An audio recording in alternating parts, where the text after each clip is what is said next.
I could tell Oscar did the meditation. How can you tell? There's just a look on his face, and I can tell you were peeking at Oscar. I just told you I was peeking at Oscar. I was peeking at you too. It's something that happens after every time when we do meditation. It doesn't matter if it's kids or adults. Obviously, most people do it, but there's always a few that don't. And you can tell those who do it and those who don't. Because there's a look on their face. It's just like this glossy look, like they just got smacked in the head with something. Like you got to come back in. Right, because you just slowed down. You allowed yourself to get out. To where you've never actually slowed down before. I'm not gonna lie, I was the distracted kid that heard Steve Harvey in the background. I understood. I heard the phone and the music water going and, on. Try not to pee my pants. But the reality is, it's that simple. It's no more complicated than that. Oh, I mean, that's the thing. You good? I think I took a nap. Well, that's why we only do it a couple minutes. You know, if you're now. longer than that, everybody's asleep. Yeah. But it's that simple. It's taking a few minutes every day, and not expecting anything, and just to sit and breathe, and that's all. And we talk about habits. I mean, it's literally just that. That's it. For a couple minutes. I do that same thing we just did with thousands of people for free every single year from all walks of life, everywhere. And it's no different than what we just did here.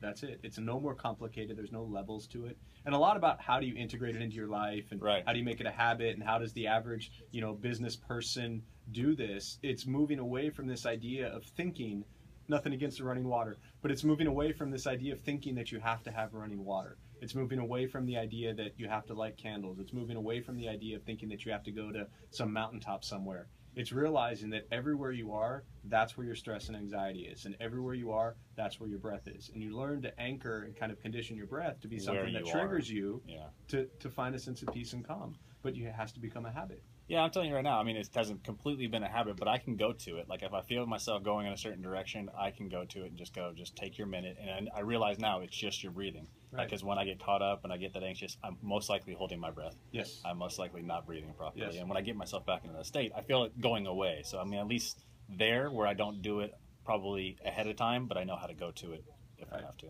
I know that's probably two different things altogether. No, and we all use it differently at different times in our lives, and there's no one blanket way to meditate, and that's the idea, is that there's a million types out there. So find a type, hopefully that's free, and very simple, and use it. Let me get down this list. I read a book, I opened up a book, The Slight Edge. It has to do with cultivating habits, and we're talking about how you can incorporate these into meditation, how we incorporate them into business. The idea there was the habits are a string on a bridge that ties together, and you form them all together, and it becomes that strong bond, not just doing it one time. So that was the analogy there. But number one on this list was show up. So this, in relation to you, is the setting that time every day. And so it's not, we talk about it in terms of fitness, where everybody wants to start a diet on Monday, or prepare for when they're going to start something. And is it like that in meditation, where it's just start today? Just start. If you tell yourself you need to start on a Monday because that's going to start your routine, then fine. If you've gone this long without doing it, another couple of days till you get to a Monday, it's not the end of the world. But just start. Yeah, but do it at the same time every day is what I usually suggest. Okay. When you to create the habit, is make it as simple as possible. Make it the same time every day. If it's morning, great. That's usually like you already have your routine. Just carve out 5 minutes. Kind of thing is what you're saying. Correct. Okay. And the number two on this list is be consistent. We talk about this a lot, and I cringe when I see posts of people starting to start fitness or starting to start certain things where they're making this big spotlight on themselves, like I'm gonna do this. Right. But then you see it fizzle off itself. Now, Juan, I'm not talking about you. You're going to stick to your 60-day plan.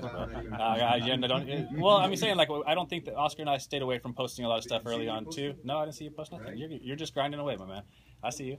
And that's what we're saying, where you get that push, like, I'm going to do this. I'm all in meditation, and then you don't stick to it, and how that affects you also. So the being consistent part of it. And I wouldn't make, again, you didn't post today that you brushed your teeth.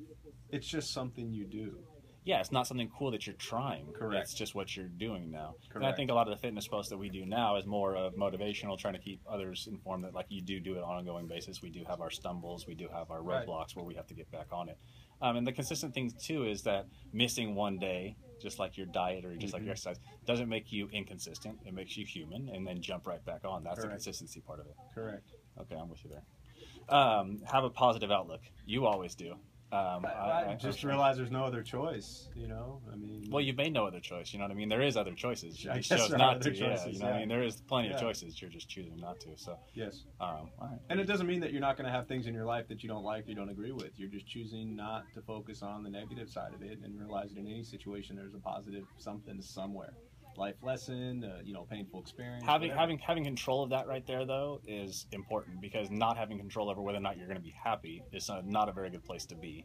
Right. And I think abandoning the control or idea of even the illusion of thinking that I can control what's going to make me happy it's an illusion, as opposed to just realizing that I'm going to be happy with whatever is in my life at any point in time. Because stuff's going to come and go. That's just the bottom line. Exactly. Life. Okay. Committed for the long haul.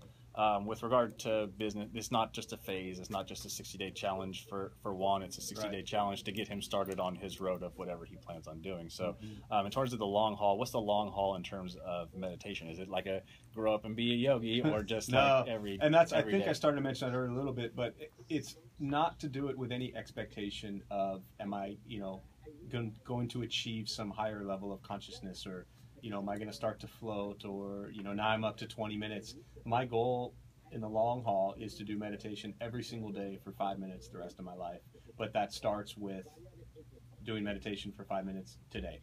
And if I wake up tomorrow, then I'm going to tell myself I'm going to do 5 minutes today.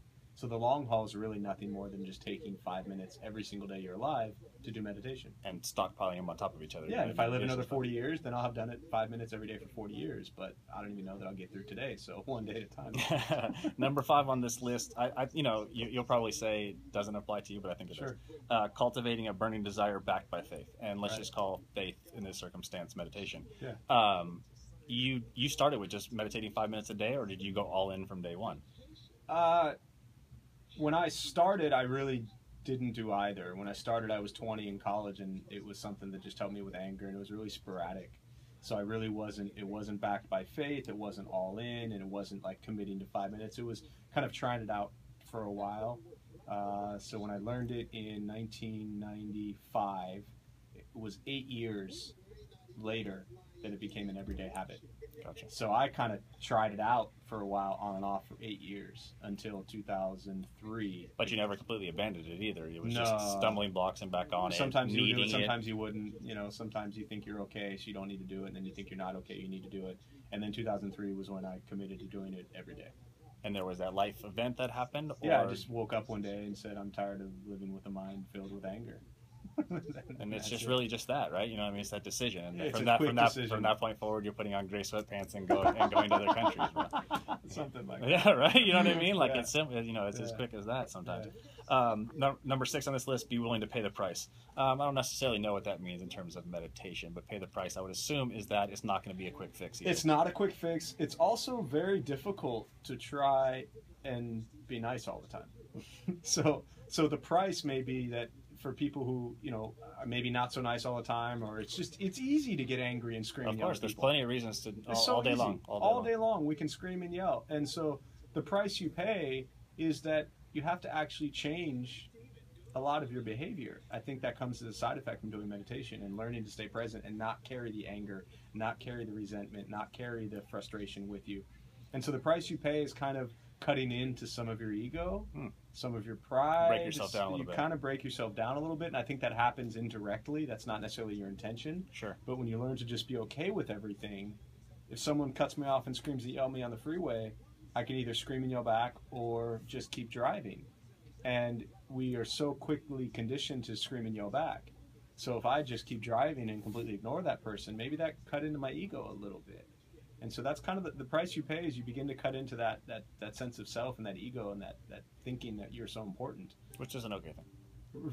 Right. I mean, I see a lot of people. But it's a challenge. But I see you see people's personalities sometimes come through on Facebook where, someone posted on my wall that was definitely a complaint. It had nothing to do with me. It had to do with whatever she was doing in her life that day. And when I kind of pointed it out to her, like, that's a choice kind of thing, it was like, I didn't mean that. You know what I'm saying? So it's kind of hard when you don't see it yourself, and a lot of it is breaking yourself down and seeing it before somebody else is pointing it out to you. Yes. I'm with you there. All right.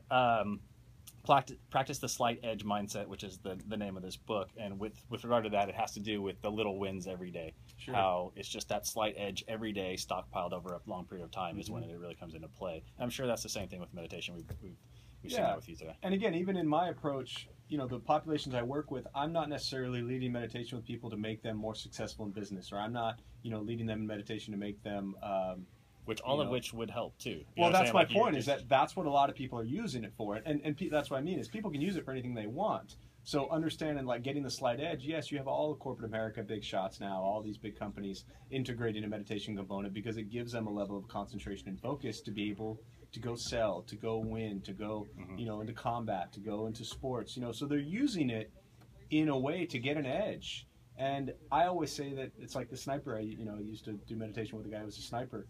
And whatever he's going to use it for, he's going to use it for, but he's not always going to be a sniper. That business person isn't always going to be a business person. The athlete isn't always going to be the athlete. They're at some point in time going to come home to family and friends and just have to learn how to deal with. You have to be able to relate, yeah. To relax. Yeah. So however you start it and whatever you use it for, assuming it's, relatively healthy. Then great. And then you'll fall back into, yes, this is actually relaxing and helping my mental health. Good stuff, Slot. Appreciate you coming on with us. Thank you. Next segment, we'll get all your info. Stay tuned for that. You've been listening to the Core Hour live on ESPN 1700. We'll be back.